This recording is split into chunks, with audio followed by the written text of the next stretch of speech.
Star Tamil செய்திகள். முதலில் தலைப்புச் செய்திகள்.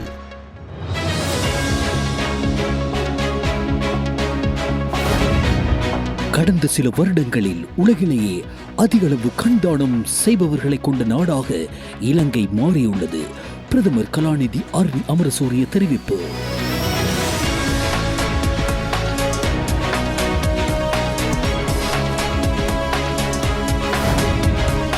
மார்ச் 21ஆம் தேதிக்கு பின்னர் தேர்தல் வேலை திட்டத்தை முன்னெடுக்குமாறு தேர்தல்கள் ஆணைக்குழுவிடம் கோரிக்கை விடுத்தார் எதிர்க்கட்சித் தலைவர் சஜித் பிரேமதாச.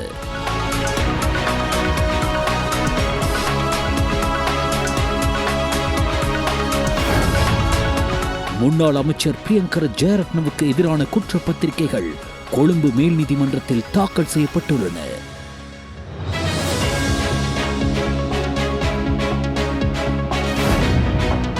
கிரிஷ் பரிவர்த்தனை தொடர்பில் குற்றம் சாட்டப்பட்ட நாடாளுமன்ற உறுப்பினர் நாமல் ராஜபக்சவுக்கு பிணை அனுமதி வழங்கப்பட்டுள்ளது.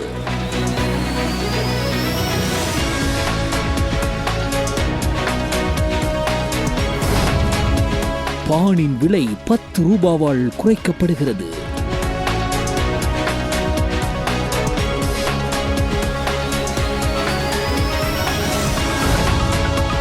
வாகன இறக்குமதி மிகவும் ஆபத்தானதாக இருக்கும் என நாடாளுமன்ற உறுப்பினர் ஆர்ஷடி சில்வா தெரிவிக்கின்றார்.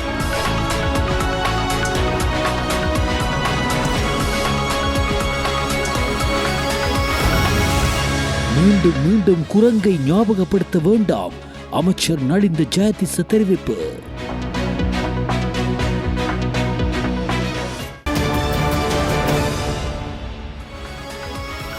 உள்நாட்டுச் செய்திகள்.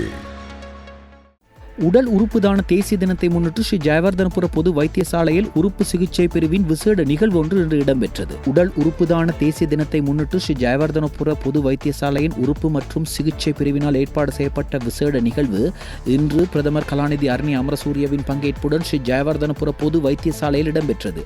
உடல் உறுப்பு தான தேசிய தினம் ஒவ்வொரு ஆண்டு பிப்ரவரி மாதம் 18ஆம் தேதி அனுஷ்டிக்கப்படுகிறது. இது இந்த ஆண்டு 7வது முறையாக ஏற்பாடு செய்யப்பட்டிருந்தது. இங்கு வைத்தியசாலை வளாகத்தில் உடல் உறுப்பு தானம் செய்தவர்களின் நினைவாக அமைக்கப்பட்ட நினைவு பலகைக்கு பிரதமர் தீபமேற்றி மரியாதை செலுத்தினார். இந்நிகழ்வில் உரையாற்றிய பிரதமர் கலாநிதி அமரசூரிய ஸ்ரீ ஜெயவர்தனபுர வைத்தியசாலையில் உடல் உறுப்பு தான தேசிய தினத்திற்காக ஏற்பாடு செய்யப்பட்டுள்ள இந்த நிகழ்ச்சிக்காக வைத்தியசாலைக்கு எனது நன்றியை தெரிவித்துக் கொள்கின்றேன். உறுப்புகளை தானம் செய்து நம்பிக்கையின்றி வாழ்ந்த குடும்ப உறுப்பினர்களுக்கு இந்த நிகழ்வு ஒரு ஆறுதல். அவர்களுக்கும் அவர்களது குடும்ப உறுப்பினர்களுக்கும் இந்த சந்தர்ப்பத்தில் எனது நன்றிகளை தெரிவித்துக் கொள்கின்றேன். உயிர் வாழச் செய்ய முடியாத போன நோயாளியின் உறுப்புகளை உயிருக்காக போராடும் நோயாளிக்கு தானம் செய்து மிகவும் மனிதாபிமானமிக்க செயலாகும். மூளைச்சாவு அடைந்த ஒருவருக்கு மற்றும் ஒருவரை உயிர் வாழச் செய்ய முடியும் என்றும் பிரதமர் கலாநிதி அமரசூரிய தெரிவித்தார். அதேபோன்று கடந்த சில வருடங்களில் உலகிலேயே அதிகளவு கண்தானம் செய்தவர்களை கொண்ட நாடாக இலங்கை மாறியுள்ளது. மேலும் நம் நாட்டில் பலர் உறுப்புகள் மற்றும் ஏனைய இழையங்களை தானம் செய்கின்றார்கள். இந்த செயல்முறை மேம்படுத்தப்பட வேண்டும். தேவையான சட்டங்களை முறையாக நடைமுறைப்படுத்த வேண்டும். இதை வணிக செயலாக செய்யக்கூடாது. இதனை தேசிய மட்டத்தில் பலப்படுத்த வேண்டும் என்று பிரதமர் கலாநிதி அமரசூரிய தெரிவித்தார்.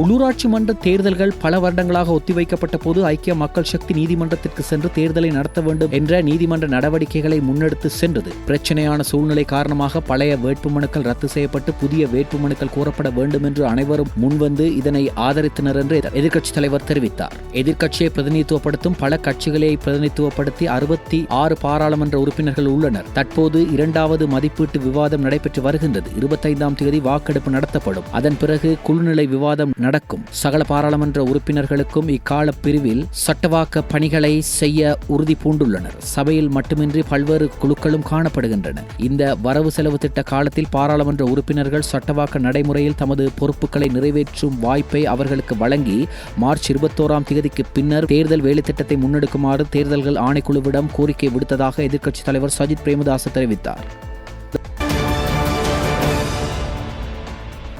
முன்னாள் அமைச்சர் பிரியங்கர ஜெயரத்னவுக்கு எதிரான குற்றப்பத்திரிகைகள் கொழும்பு மேல் நீதிமன்றத்தில் தாக்கல் செய்யப்பட்டுள்ளன. சிவில் விமான போக்குவரத்து அமைச்சராக இருந்த காலத்தில் ஸ்லாபம் பகுதியில் உள்ள ஒரு வங்கி கணக்கிற்கு 4,94,000 ரூபாவை மாற்றுமாறு அதிகார சபை அதிகாரிகளை தூண்டி ஊழல் குற்றத்தை செய்ததாக அவர் மீது குற்றச்சாட்டுகள் சுமத்தப்பட்டன.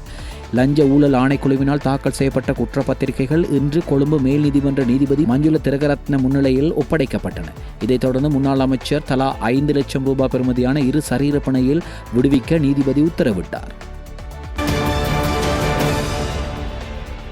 கிரிஷ் பரிவர்த்தனை தொடர்பில் குற்றம் சாட்டப்பட்ட நாடாளுமன்ற உறுப்பினர் நாமல் ராஜபக்சவுக்கு பிணை அனுமதி வழங்கப்பட்டுள்ளது. குறித்த வழக்கு இன்று விசாரணைக்கு எடுத்துக் கொள்ளப்பட்ட போதே குறித்த உத்தரவு பிறப்பிக்கப்பட்டுள்ளது. கிரிஷ் பரிவர்த்தனையில் 70 மில்லியன் ரூபாய் குற்றவியல் முறைகேடு செய்ததாக நாடாளுமன்ற உறுப்பினர் நாமல் ராஜபக்ச மீது வழக்கு தாக்கல் செய்யப்பட்டிருந்தது. இந்நிலையில் இது தொடர்பான வழக்கின் குற்றப்பத்திரிகையை கொழும்பு மேல் நீதிமன்றம் கையளித்துள்ளது. சட்டமாதிபரால் தாக்கல் செய்யப்பட்ட குறித்த குற்றப்பத்திரிகை இன்று கொழும்பு மேல் நீதிமன்ற நீதிபதி மஞ்சுள திலகரத்ன முன்னிலையில் கையளிக்கப்பட்டுள்ளது. இதன் பின்னர் மேல் நீதிமன்ற நீதிபதி பிரதிவாதியான நாமல் ராஜபக்சவை பிணையில் செல்ல உத்தரவிட்டமை குறிப்பிடத்தக்கது.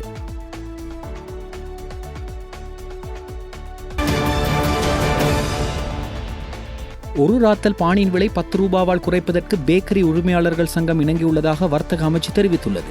கோதுமை மாவின் விலை 10 ரூபாவினால் குறைக்கப்பட்டதை தொடர்ந்து மேற்படி நடவடிக்கை எடுக்கப்பட்டுள்ளதாக வர்த்தக அமைச்சு வெளியிட்டுள்ள அறிக்கையில் குறிப்பிடப்பட்டுள்ளது. மேலும் ஏனைய பேக்கரி உற்பத்தி பொருட்களின் விலைகளை குறைப்பதற்கும் பேக்கரி உரிமையாளர்கள் சங்கம் ஒப்புக்கொண்டுள்ளதாக அந்த அறிக்கையில் குறிப்பிடப்பட்டுள்ளது. இன்று முதல் அமுலுக்கு வரும் வகையில் 1 கிலோகிராம் கோதுமை மாவின் விலை 10 ரூபாவால் குறைப்பதற்கு பிரீமா மற்றும் செரண்டிப் நிறுவனங்கள் நேற்று தீர்மானித்திருந்தன.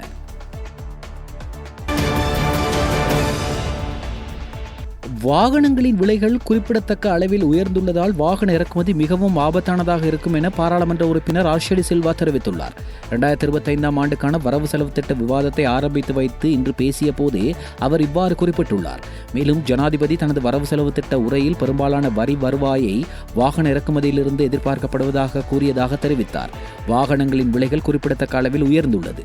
புதிய விலைகளின்படி டொயோட்டா ரேஸ் போன்ற வாகனங்கள் ரூபாய் 12.2 மில்லியனும், டொயோட்டா யாரிஸ் போன்ற வாகனங்கள் ரூபாய் 18.5 மில்லியன் மற்றும் ஃபீரியஸ் ரூபாய் 28.9 மில்லியனும் ஆகும். எனவே வாகனங்களை இறக்குமதி செய்வது மிகவும் ஆபத்தானது. ஏனென்றால் இவ்வளவு விலைக்கு யார் வாகனங்களை கொண்டு வருவார்கள்? இலங்கையில் இது போன்ற வாகனங்களை வாங்கும் அளவுக்கு பணக்காரர்கள் இல்லை என்று நினைக்கின்றேன் என்றும் அவர் கூறினார்.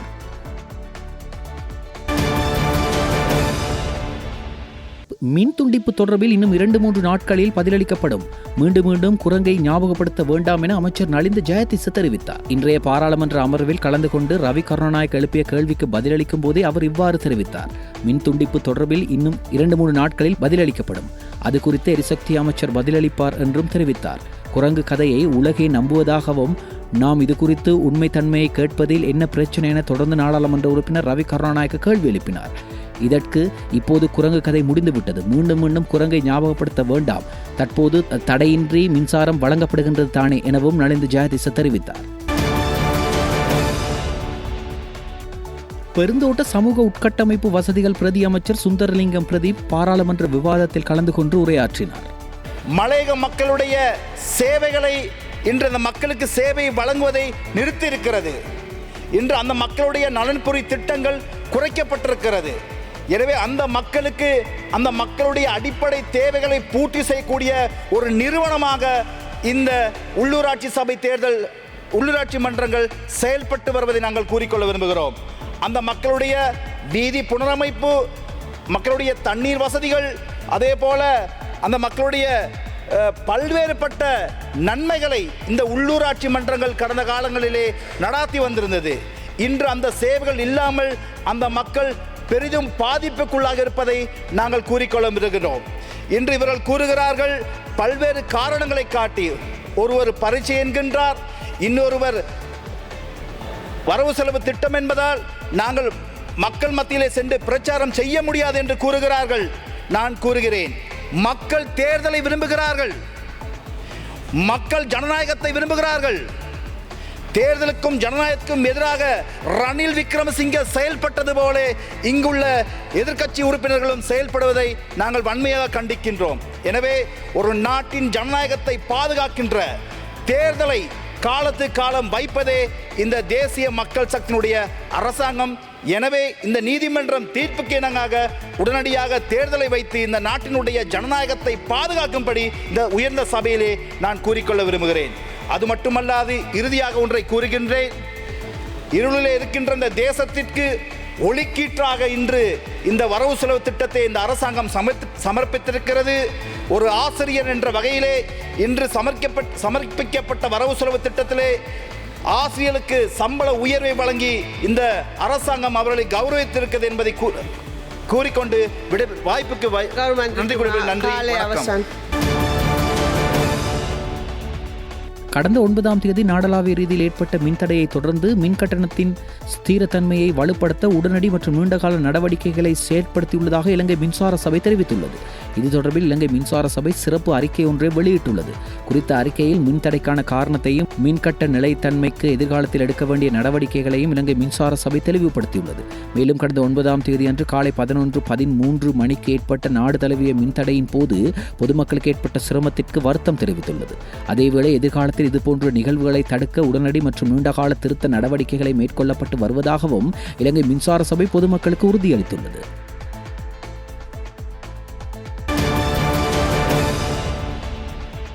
வெப்பமான வானிலை தொடர்பில் வளிமண்டலவியல் திணைக்களம் எச்சரிக்கை விடுத்துள்ளது. நேற்று மாலை 4 மணிக்கு வெளியிடப்பட்ட இந்த அறிவிப்பு இன்று வரை செல்லுபடியாகும் என அந்த திணைக்களம் குறிப்பிட்டுள்ளது. அதன்படி வடக்கு, வடமத்திய, வடமேல், மேல் மற்றும் தென் மாகாணங்கள் மற்றும் ரத்னபுரி மாவட்டத்தின் சில இடங்களில் வெப்பத்தின் அளவு மனித உடலால் உணரப்படும் எச்சரிக்கை மட்டத்தில் இருக்கும் என்று எதிர்வு கூறப்படுகின்றது. இந்த சூழ்நிலையில் போதுமான அளவு தண்ணீர் குடிக்க வேண்டும். முடிந்தவரை நிழலான பகுதிகளில் இருக்க வேண்டும். மேலும் சிறு குழந்தைகள், முதியவர்கள் மற்றும் நோய்வாய்ப்பட்டவர்கள் மீது விசேட கவனம் செலுத்த வேண்டும் என்றும் வளிமண்டலவியல் திணைக்களம் பொதுமக்களை அறிவுறுத்தியுள்ளது.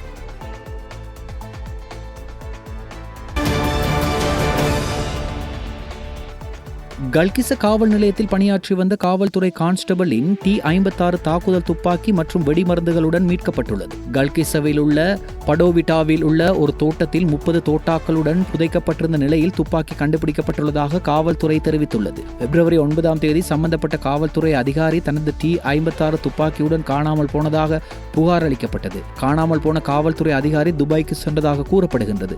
மேலும் விசாரணைகள் நடந்து வருவதாகவும் காவல்துறை செய்தி தொடர்பாளர் தெரிவித்தார். பிப்ரவரி 8ஆம் தேதி சோதனை சாவடியில் பணிக்காக சென்றபோது காவல்துறை அதிகாரி T-56 துப்பாக்கி மற்றும் 30 தோட்டாக்களை வைத்திருந்ததாகவும் போலீசார் தெரிவித்தனர்.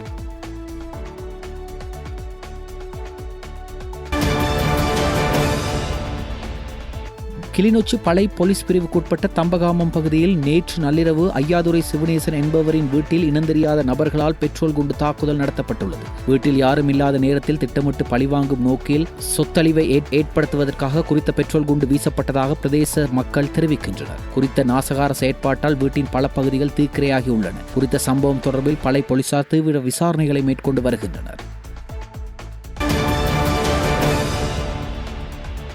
முன்னாள் அமைச்சர் கேலியர் ரம்புக்வெல்ல மற்றும் அரசு அச்சக கூட்டுத்தாபனத்தின் முன்னாள் தலைவர் ஜெயம்பதி அரின்கெந்த ஆகியோருக்கு எதிராக லஞ்சம் ஊழல் விசாரணை ஆணைக்குழுவால் தாக்கல் செய்யப்பட்ட வழக்கு இன்று கொழும்பு மேல் நீதிமன்றத்தில் மீண்டும் விசாரணைக்கு எடுத்துக் கொள்ளப்பட்டது. இந்த வழக்கு விசாரணைகள் கொழும்பு மேல் நீதிமன்ற நீதிபதி சுஜீவன் நிசாங்க முன்னிலையில் எடுத்துக் கொள்ளப்பட்டது.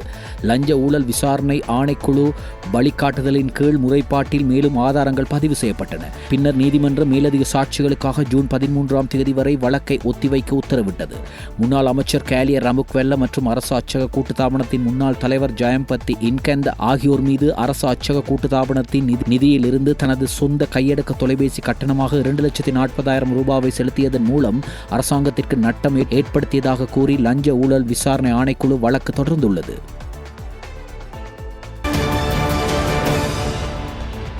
நீக்கம் செய்யப்பட்ட பிறகு அல்லது சேவையை விட்டு வெளியேறிய பிறகு மீண்டும் பணியில் இணையும் அதிகாரிகள் போதைப்பொருள் பயன்பாட்டை கண்டறிய மருத்துவ பரிசோதனைக்கு உட்படுத்தப்படுவது கட்டாயமாக்கப்பட்டுள்ளதாக அறிவிக்கப்பட்டுள்ளது. இது தொடர்பில் போலீஸ் ஊடக பிரிவு அறிக்கை ஒன்றை வெளியிட்டுள்ளது. அந்த அறிக்கையில் இடைநீக்கம் செய்யப்பட்ட அல்லது சேவையை விட்டு வெளியேறிய போலீஸ் அதிகாரிகள் மீண்டும் பணியில் அமர்த்தப்படுவதற்கு முன்பு போதைப்பொருள் பயன்பாட்டை கண்டறிய போலீஸ் மருத்துவமனையில் பொருத்தமான விசாரணைக்கு உட்படுத்தப்பட வேண்டும் என அனைத்து மூத்த அதிகாரிகள் மற்றும் போலீஸ் அதிகாரிகளுக்கு பதில் போலீஸ் மா அதிபர் அறிவித்துள்ளார். மருத்துவ அறிக்கையில் ஒரு அதிகாரி போதைப்பொருள் பயன்படுத்தியதாக தெரிய வந்தால் அந்த அதிகாரி மீண்டும் பணியில் சேர்க்கப்பட மாட்டார் அல்லது பணியில் மீண்டும் சேர அனுமதிக்கப்பட மாட்டார் என்றும் அவர் குறிப்பிட்டுள்ளார்.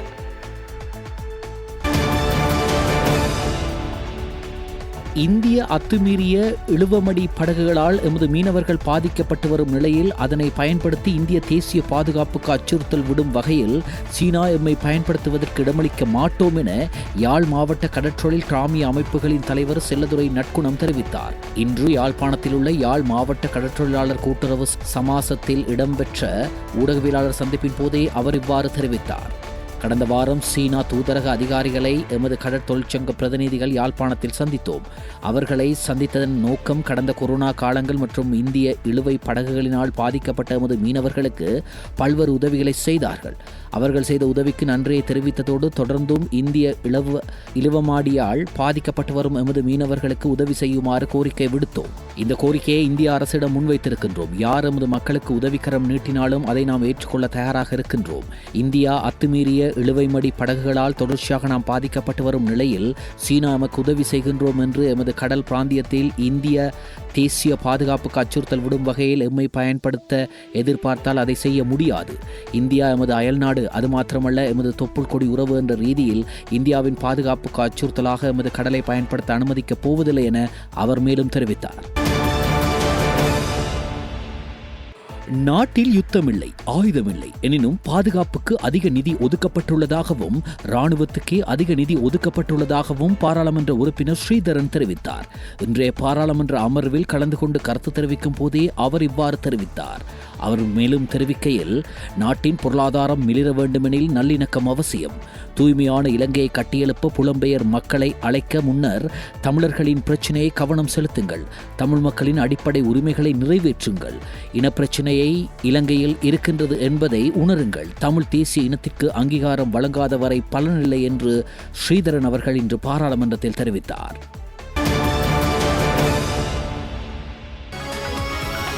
வெளிநாட்டு செய்திகள். பாப்பரசர் பிரான்சிஸ் சிக்கலான மருத்துவ நிலைமைக்கு சிகிச்சை பெற்று வருகிறார். மேலும் தேவையான வரை மருத்துவமனையில் இருப்பார் என வத்திக்கான் தெரிவித்துள்ளது. புனித திருத்தந்தை பிரான்சிஸ் சமீபத்தில் ரோமில் உள்ள ஜெமெல்லி மருத்துவமனையில் சிகிச்சைக்காகவும் மூச்சு குழாய் அழற்சி குறித்த கூடுதல் பரிசோதனைக்காகவும் அனுமதிக்கப்பட்டார். சோதனைகளில் சுவாச தொற்று இருப்பது தெரிய வந்ததால் அவரது உடல்நிலை தற்போது மிகவும் மோசமாக இருப்பதாக வெளிநாட்டு ஊடகங்கள் தெரிவிக்கின்றன. எனினும் பாப்பரசர் நல்ல மனநிலையில் இருப்பதாக வத்திக்கான் செய்தி தொடர்பாளர் மேட்டியோ புரூனி கூறினார். கனடாவின் டொரண்டோ பியர்சன் சர்வதேச விமான நிலையத்தில் தரையிறங்கும் போது விமானம் ஒன்று விபத்துக்குள்ளாகியுள்ளது. குறித்த விமானம் தரையிறங்கும் போது பனிப்புயலில் சிக்கியதால் இந்த விபத்து ஏற்பட்டதாகவும் விமானிகளால் அதை கட்டுப்படுத்த முடியாமல் ஓடுபாதையில் கவிழ்ந்ததாகவும் வெளிநாட்டு ஊடகங்கள் செய்தி வெளியிட்டுள்ளன. இந்த விபத்தில் விமானத்தில் இருந்த 17 பயணிகள் காயமடைந்த நிலையில் அவர்களில் 3 பேரின் நிலைமை கவலைக்கிடமாக இருப்பதாக கூறப்படுகின்றது. விபத்து நடந்த நேரத்தில் விமானத்தில் 76 பயணிகளும் 4 பணியாளர்களும் இருந்ததாக தெரிவிக்கப்படுகிறது.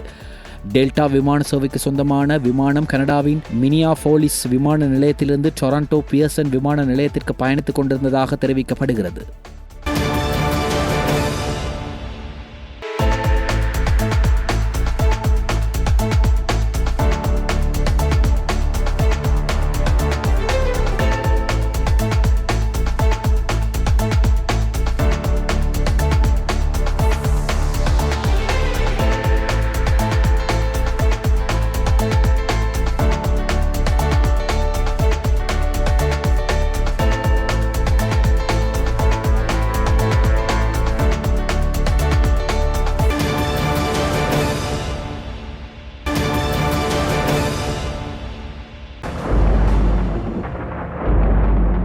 காலி மாத்திர களுத்துறை மற்றும் ரத்தினபுரி மாவட்டங்களில் மாலை அல்லது இரவு வேளைகளில் மழை அல்லது இடியுடன் கூடிய மழை பெய்யக்கூடும் எனவும் ஊவா மாகாணத்திலும் அம்பாறை மற்றும் அம்மாந்தோட்ட மாவட்டங்களிலும் சிறிதளவில் மழை பெய்யக்கூடும் எனவும் வளிமண்டலவியல் திணைக்களம் எதிர்வு கூறியுள்ளது. நாட்டின் ஏனைய பிரதேசங்களில் பிரதானமாக சீரான வானிலை நிலவும் என எதிர்பார்க்கப்படுகின்றது. வடக்கு மற்றும் வடமத்திய மாகாணங்களிலும் திருகோணமலை மாவட்டத்திலும் அதிகாலை வேளையில் குளிரான வானிலை நிலவும் என எதிர்பார்க்கப்படுகின்றது.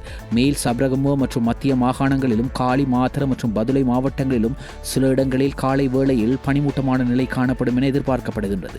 இடியுடன் கூடிய மழையுடன் எதிர்பார்க்கக்கூடிய தற்காலிக பலத்த காற்று மற்றும் மின்னல் அபாயங்களை குறைக்க தேவையான நடவடிக்கைகளை எடுக்குமாறு பொதுமக்கள் கேட்டுக் கொள்ளப்படுகிறார்கள்.